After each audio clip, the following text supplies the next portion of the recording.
Bismillahirrahmanirrahim. Assalamualaikum warahmatullahi wabarakatuh. Hai kawan-kawan semua, semoga kabar kalian dan keluarga selalu disehatkan dan dimudahkan dalam sehari-harinya. Amin ya robbal alamin. Pernah gak sih kalian termotivasi untuk menghafalkan Al-Quran? Karena teman kalian, karena mendengar bacaan Al-Quran yang indah, atau karena ingin memberi mahkota kepada orang tua? Tapi bingung mau bagaimana memulainya.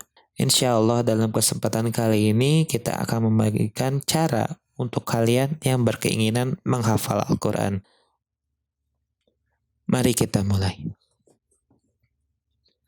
Banyak orang tua saat ini menginginkan anaknya, termasuk kita, menjadi seorang penghafal Al-Quran. Karena seseorang yang menghafalkan Al-Quran dapat memberi mahkota kepada orang tuanya kelak nanti di akhirat. Seperti sabda Nabi Shallallahu Alaihi Wasallam, orang yang menghafal Al-Quran kelak akan datang dan Al-Quran akan berkata, "Wahai Tuhan, pakaikanlah dia dengan pakaian yang baik lagi baru." Maka orang tersebut diberi mahkota kehormatan. Al-Quran berkata lagi, "Wahai Tuhan, tambahkanlah pakaiannya." Kemudian orang itu diberikan pakaian kehormatannya. Al-Quran berkata lagi, "Wahai Tuhan, ridhoilah dia." Maka kepadanya dikatakan, "Baca dan naiklah." Dan untuk setiap ayat, ia diberi tambahan satu kebajikan. Hadis riwayat Tirmizi.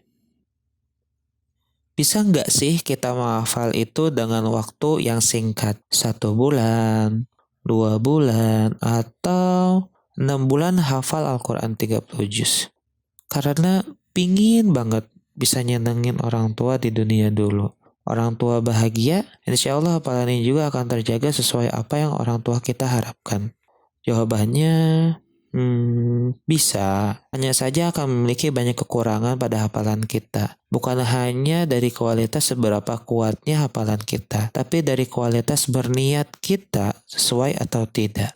Dari kualitas bacaan kita, sudah benar tahsin dan tajwidnya atau tidak.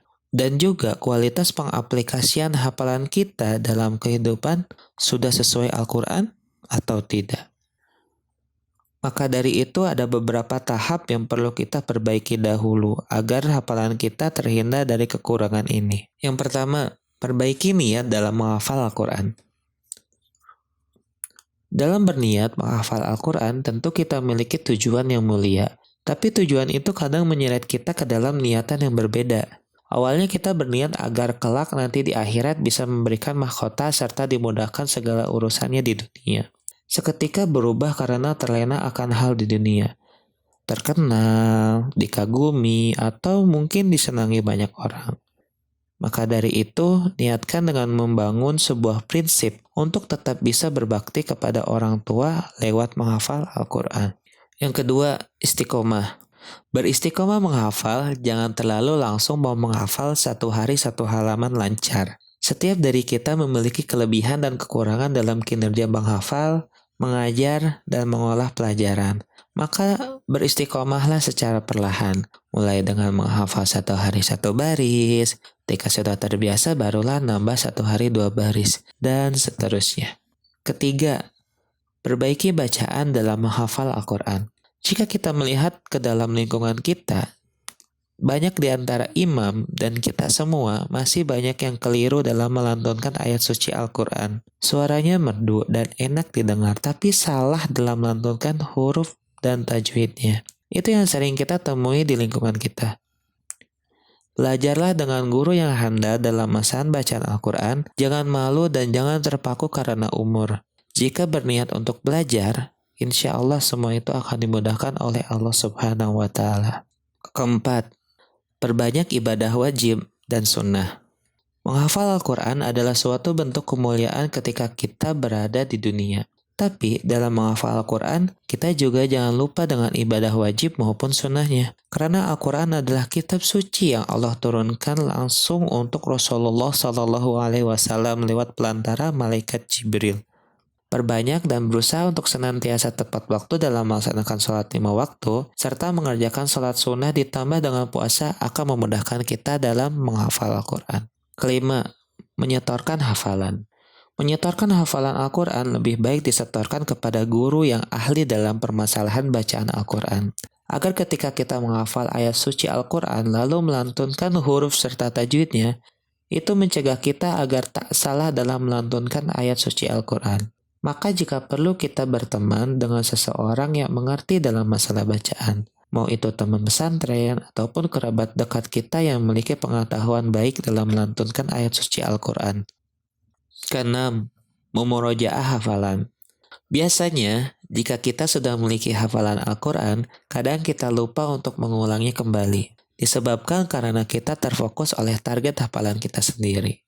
Banyaknya hafalan yang kita punya belum tentu membuat kita makin kuat hafalannya.